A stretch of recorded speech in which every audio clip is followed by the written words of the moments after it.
윤석열 대통령 당선인이 조금 전 국민의당 안철수 대표와 점심을 함께했습니다.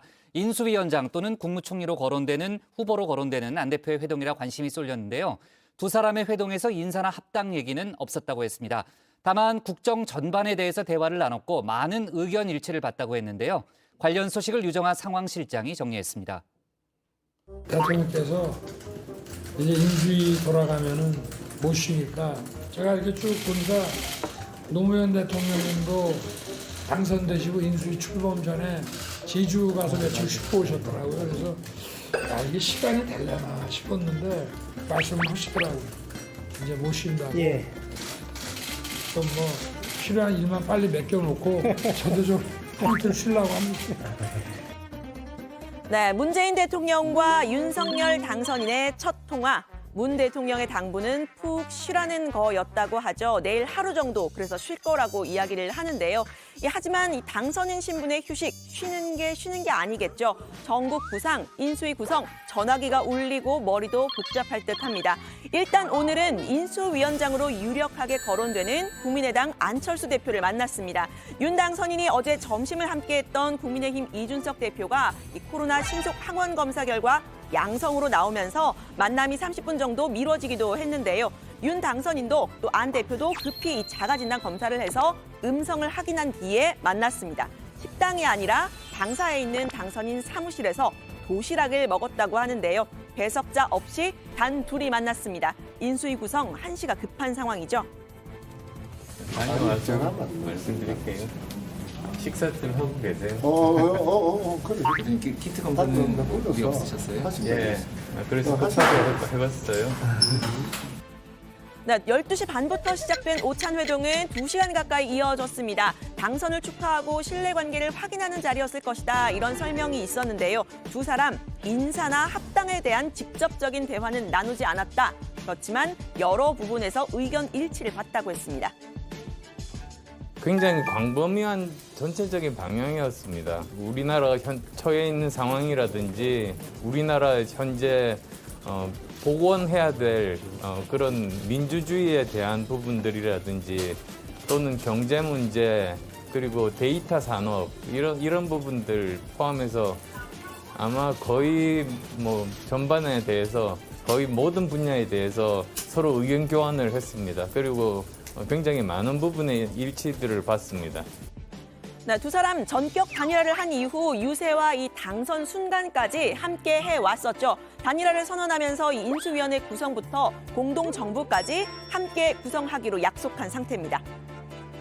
함께 성공적인 국민 통합 정부를 반드시 만들고 성공시키겠습니다.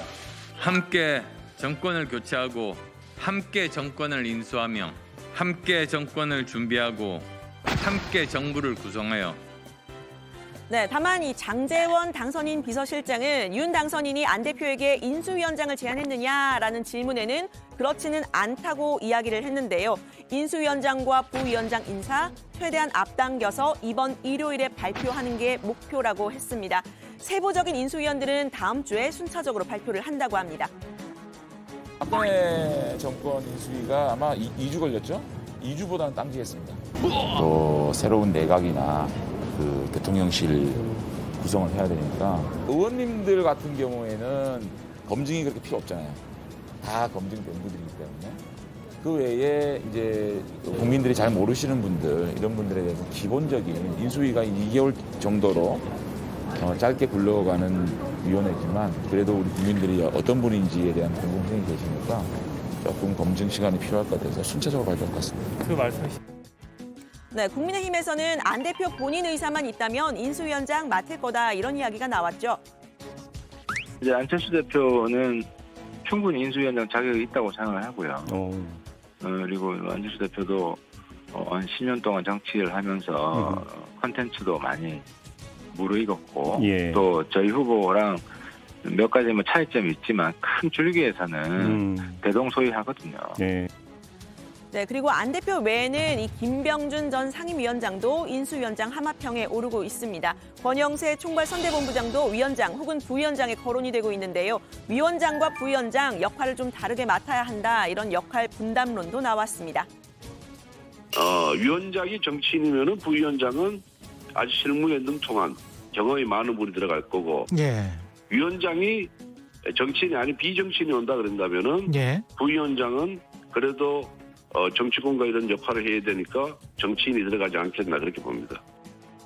네, 안 대표에게 좀 초점을 맞춰보면요. 이 인수위원장을 맡을지를 포함해서 여러 가지 진로가 거론이 되는데요. 일단 총리설입니다. 15대 대선 DJP 연합 당선 후에 김대중 대통령, 김종필 국무총리를 맡았죠. 단일화 파트너가 총리가 된 겁니다. 또 인수위원장에서 총리로 이어지는 모델도 있습니다. 박근혜 정부 인수위 김용준 인수위원장은 초대 총리까지 지냈습니다.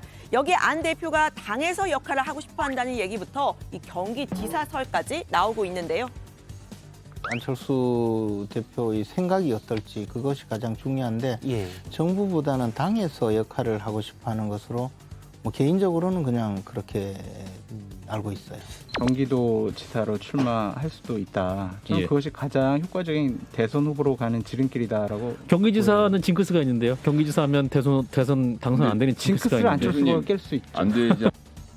네, 관련 소식 좀 지켜보도록 하고요. 다시 인수위 얘기로 좀 돌아가 보겠습니다. 윤 당선인의 인수위 첫 번째 사업으로는 광화문 집무실 프로젝트가 거론이 됩니다. 장제원 당선인 비서실장, 당선인 직속 국민통합특별위원회와 함께 코로나 비상대응 TF, 청와대 개혁 TF를 만들기로 확정했다고 했는데요.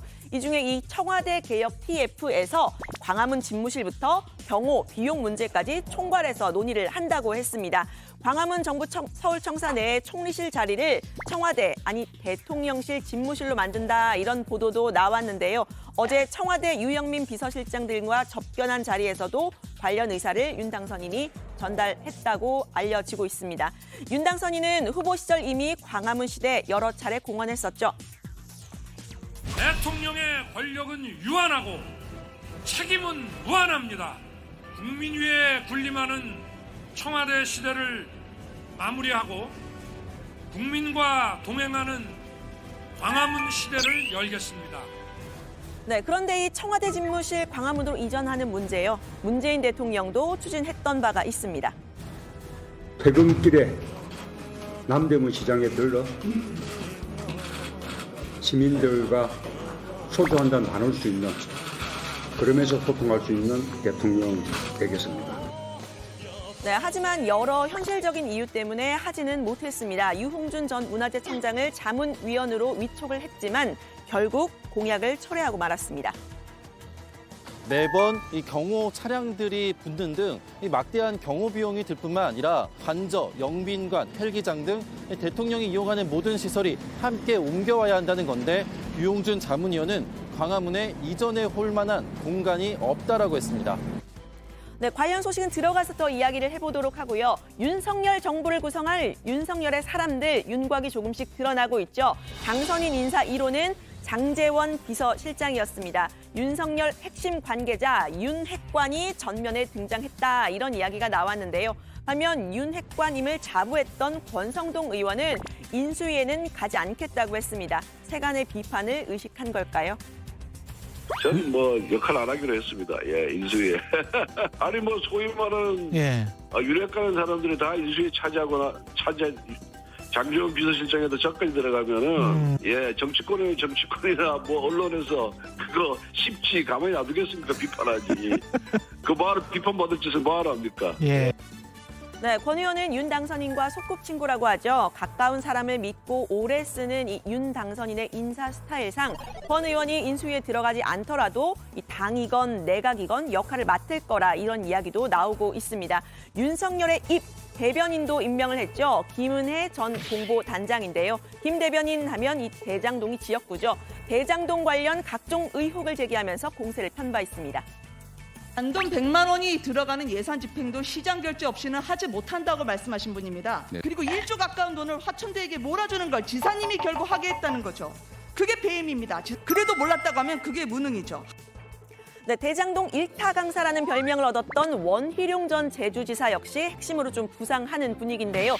특히 선대위 정책본부장 역할을 톡톡히 하면서 입각 가능성이 거론이 되고 있습니다.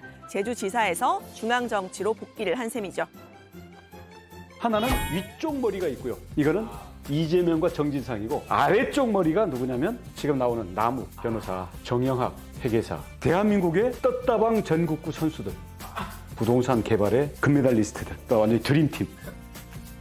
네, 윤석열 대통령 당선인 여러 가지 이례적인 점이 있는데요. 그중에 하나는 서울 법대 출신 대통령이라는 겁니다. 법률가 출신 대통령 앞서서도 있었지만요. 이 대표적인 엘리트 집단으로 꼽히는 서울대 법대는 이번이 처음이죠.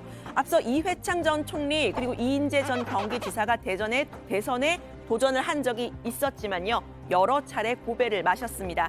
이때 이 서울법대 필패론까지 나왔었는데요. 이번 대선에서도 이낙연 전 대표, 또 원희룡 전 지사, 최재형 전 감사원장이 경선에서 탈락한 바 있습니다.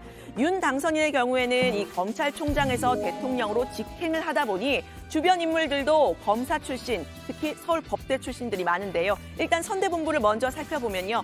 권영세 총괄 본부장을 비롯해서 이 김재원, 정점식, 유상범 의원 등등 검사 출신이 유난히 많습니다. 이 중 다수가 서울법대 출신입니다. 또 다른 한 축이죠. 서초동 그룹인데요. 역시 서울대 법대 출신 검사라는 공통점이 있습니다. 서울대 법대 지금은 법학 전문대학원 로스쿨이 생기면서 없어진 상태인데요. 대통령과 이 대통령 주변에 특정 대학, 특정 학과, 검찰 출신 순혈주의로 뭉친다면 이 윤 당선인이 약속했던 국민 통합과는 거리가 있어 보일 듯합니다. 여권에서는 이런 비판 해왔었죠. 검찰 공화국이 열립니다, 여러분.